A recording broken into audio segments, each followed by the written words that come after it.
చింత చిగురు దొరికే కాలంలో అస్సలు మిస్ అవ్వకుండా ట్రై చేయాల్సిన రెసిపీ ఈ చింత చిగురు పులిహోర. రుచి వేరే లెవెల్ ఉంటుంది అసలు. మనం రెగ్యులర్గా చేసుకునే చింతపండు నిమ్మకాయ పులిహోర కన్నా ఇది ఎన్నో రెట్లు బాగుంటుంది. మీకు చింత చిగురు దొరికితే ఈ రెసిపీని అస్సలు మిస్ అవ్వద్దు.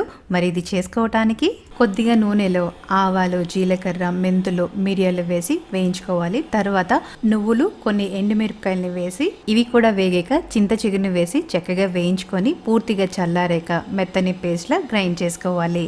ఇంకో పాత్రలో ఈ పులిహోర పోపు కోసం తగినన్ని పోపు దినుసులు, పల్లీలు, శనగపప్పు, పచ్చిమిరపకాయలు, ఎండుమిరపకాయలు, కరివేపాకు వేసి ఇవి వేగాక రుచికి తగ్గ ఉప్పు, కొద్దిగా పసుపు వేసి కాసేపు వేయించి తర్వాత గ్రైండ్ చేసి పెట్టుకున్న చింత చిగురు పేస్ట్ ని వేసి నూనె పైకి తేలేంత వరకు వేయించి స్టవ్ ఆపేసి అన్నంని వేసి చక్కగా కలుపుకోండి. మనం భోజనానికి కనీసం 1 గంట ముందు చేసి పెట్టుకుంటే తినేటప్పటికి పులిహోర చాలా చాలా కమ్మగా ఉంటుంది.